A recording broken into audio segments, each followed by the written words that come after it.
You're up against a team you've never beaten in any format. That team just so happens to have also won the last two T20 World Cups and also have not lost any of their last 16 series in the format. You, meanwhile, are without five of your frontline seamers and your most seasoned batter, and you win the series? Ireland have pulled off the bizarre in Belfast to script absolute history.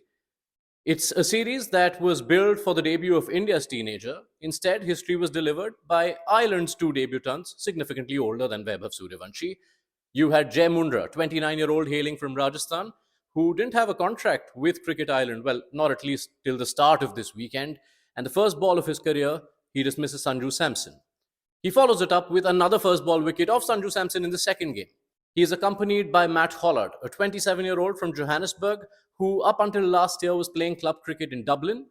Hollard took an additional ball for his first international wicket, but his was Ishan Kishan. And Hollard and Mundra, two names you're not going to forget anytime soon, over these 3 days in Belfast have combined to take 11 wickets for 111 runs against the T20 World Champions. Sensational, but also remember the handy batting contributions. Lachlan Tucker and Garrett Delaney in the first game, Harry Tector and Ben Calitz in the second, and there were impactful cameos from George Dockrell in both the games. And all of that has combined to deliver what must be counted as Irish cricket's most famous weekends. Because remember, sandwiched between these two wins against India was also their first ever win at the Women's T20 World Cup.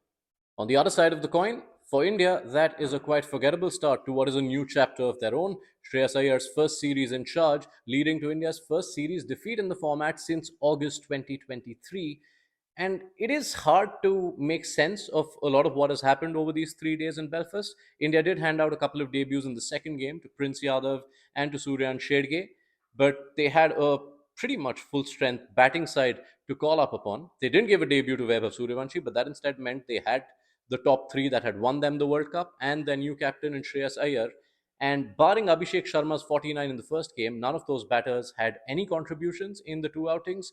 If you look at vital passages, in game one, there was a 2 over spell where they conceded 46. Prasidh Krishna was taken apart for 27 in the 17th over, which was just after Washington Sundar had conceded 19. That was quite a telling phase in Ireland getting to 180 plus and winning that first game, which gave them their first ever win against India in any format. But yeah, for India, what is a new chapter starts with quite a few questions as they move to what was always supposed to be the tougher part of this tour of UK, lining up to face England in a 5 match T20I series.